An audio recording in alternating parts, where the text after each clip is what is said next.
Oi, eu sou a Dona Rita e esse é o meu canal. No vídeo de hoje, eu vou fazer com vocês a correção do Plano de Estudo Tutorado de Língua Portuguesa do segundo ano do ensino médio, volume 3, de 2021, semana 5. Vamos lá?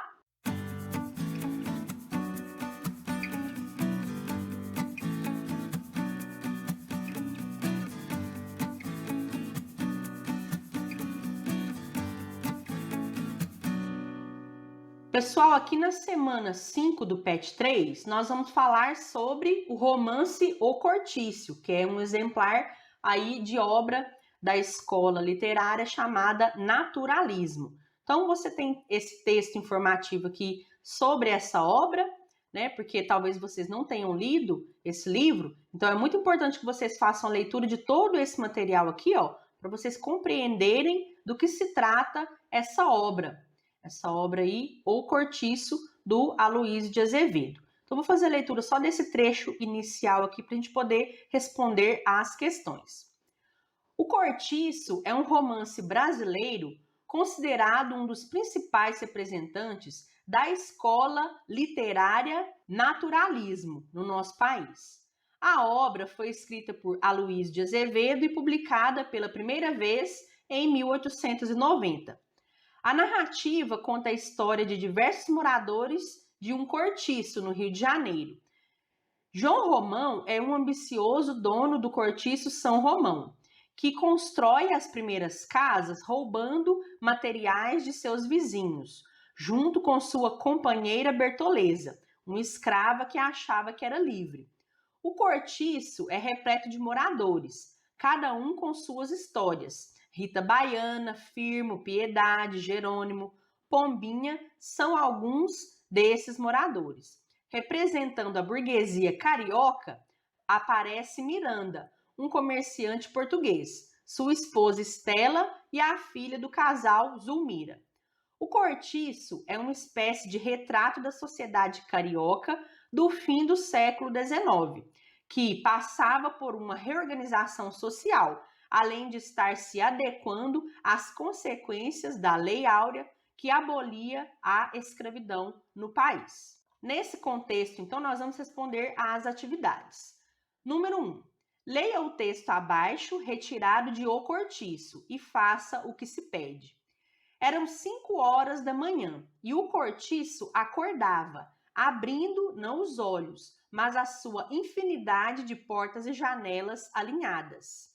Um acordar alegre e farto de quem dormiu de uma assentada 7 horas de chumbo. Então, você pode observar que aqui, ó, o texto fala que o cortiço acordava, não que as pessoas, os moradores do cortiço acordavam, né? Então, isso aqui é uma maneira de quase que representar o próprio cortiço como um personagem, como um ser vivo, né? Todas aquelas pessoas que moravam ali no cortiço faziam parte daquele organismo, daquela coisa viva que era o cortiço. O rumor crescia, condensando-se. O zum-zum de todos os dias acentuava-se. Já se não destacavam vozes dispersas, mas um só ruído compacto que enchia todo o cortiço. Começavam a fazer compras na venda, ensarilhavam-se discussões e rezingas, ouviam-se gargalhadas e pragas, já se não falava, gritava-se, sentia-se naquela fermentação sanguínea, naquela gula viçosa de plantas rasteiras que mergulhavam os pés vigorosos na lama preta e nutriente da terra, o prazer animal de existir, a triunfante satisfação de respirar sobre a terra. Então aqui é descrita toda aquela confusão que acontecia de manhã cedinho, quando o pessoal do cortiço acordava, e aí eu chamo a atenção de vocês para a forma com que o Aloysio Azevedo descreve essas pessoas, né, essas ocorrências que se davam lá no cortiço nesse momento do dia. Ele se refere às pessoas do cortiço como se fossem animais que estão ali naquela confusão, naquela coisa meio irracional, com o pé na lama, né? Então, olha como que ele aproxima o ser humano, os personagens, de animais. Aquela confusão e todo mundo ali com o pé na lama e aquela bagunça, só que com um certo prazer, uma satisfação de estar vivo, como se eles não tivessem aspirações, desejos mais profundos a não ser levantar todo dia de manhã cedo e viver, né? Eles não tinham outras perspectivas de vida, outros objetivos, a não ser acordar todo dia e enfrentar a vida e viver, né? Eles tinham ele representa aqui os personagens como esses seres que vão vivendo aí, como animais, né? Os animais, eles não acordam todo dia e pensam assim, o que eu vou fazer hoje, né? Quais vão ser os meus objetivos para o dia de hoje? Eles apenas acordam e vão viver, né? Vão enfrentar a vida com alegria de estar vivos. Assinale a alternativa que não corresponde a uma possível leitura do fragmento citado. Então, vocês vão marcar aqui a alternativa que não corresponde a uma interpretação correta desse trecho. É a letra D, que está dizendo o seguinte: através da descrição do despertar do cortiço, o narrador apresenta os elementos introspectivos dos personagens, procurando criar correspondências entre o mundo físico e o metafísico. Quando ele fala aqui, que o narrador fez uma descrição, uma apresentação dos elementos introspectivos, é aqui que está errado, porque ele não fala sobre nada introspectivo, nada que está no interior, que está no psicológico, na mente, nos desejos, no coração dos personagens.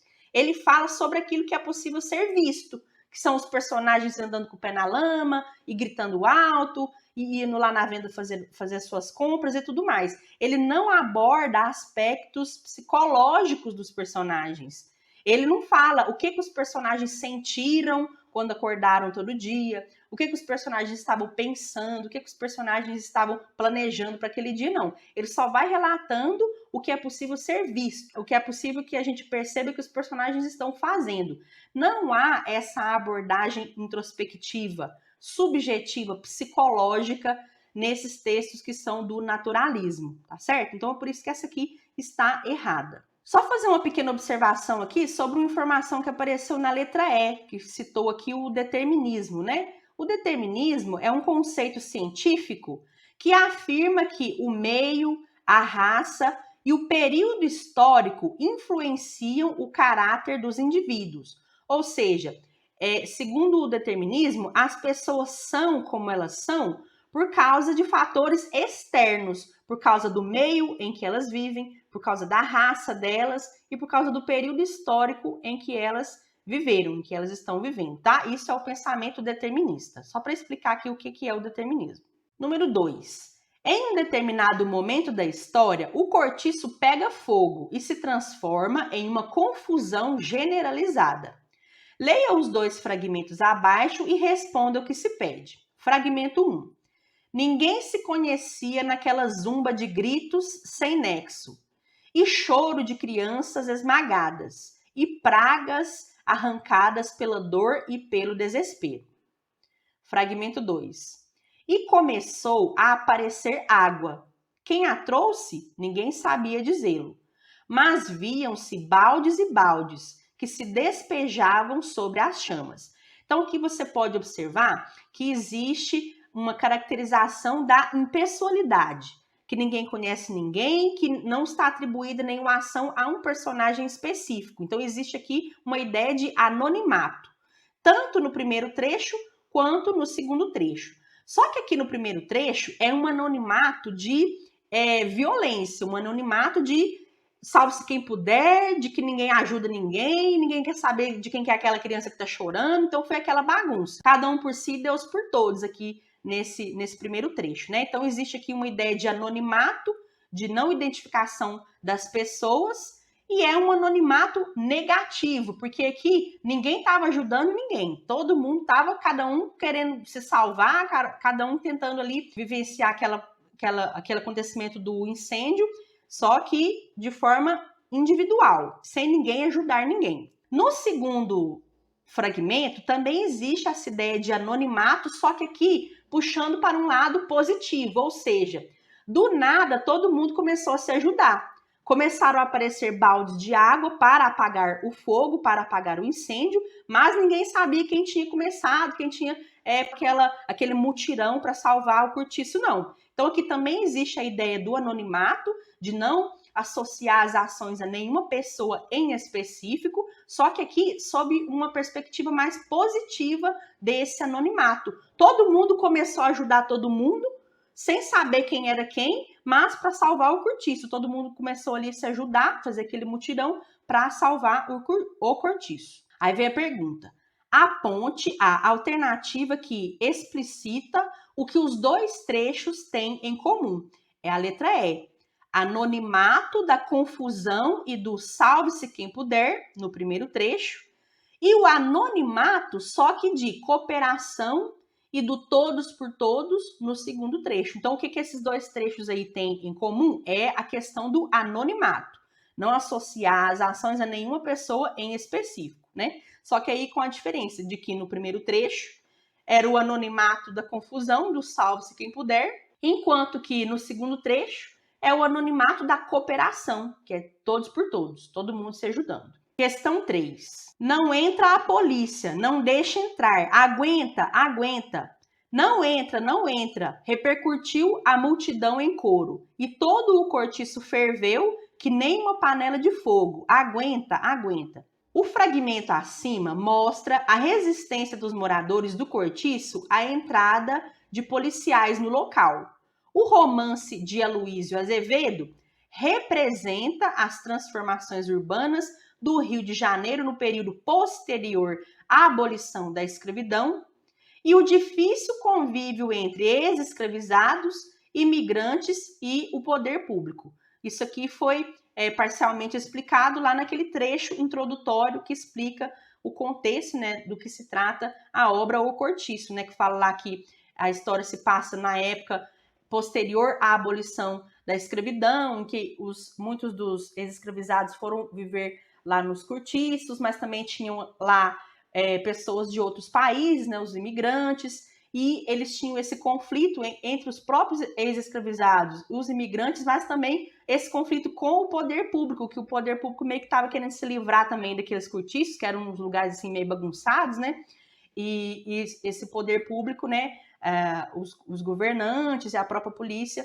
várias vezes entrava em conflito com esses moradores, e aí esse trecho mostra um desses momentos, né, em que o pessoal do cortiço estava resistindo à entrada da polícia lá no local, né? Então, dessas alternativas aqui, a que melhor se encaixa no contexto aí do cortiço, né, no contexto que foi representado aí nesse trecho, é a letra A. Então, nós vamos marcar a letra A. Embora aqui nesse trecho em específico não mostre muito bem, né, o conflito existente entre os ex-escravizados e os imigrantes, mas para quem conhece a obra, a gente sabe que existe sim lá no contexto desse livro, desse romance, esse conflito entre esses dois grupos, né? Mas dentre as opções de resposta aqui dessa pergunta, a que melhor se encaixa é a letra A. Então é isso, pessoal, essa foi a correção da semana 5 do PET 3. Espero que vocês tenham gostado.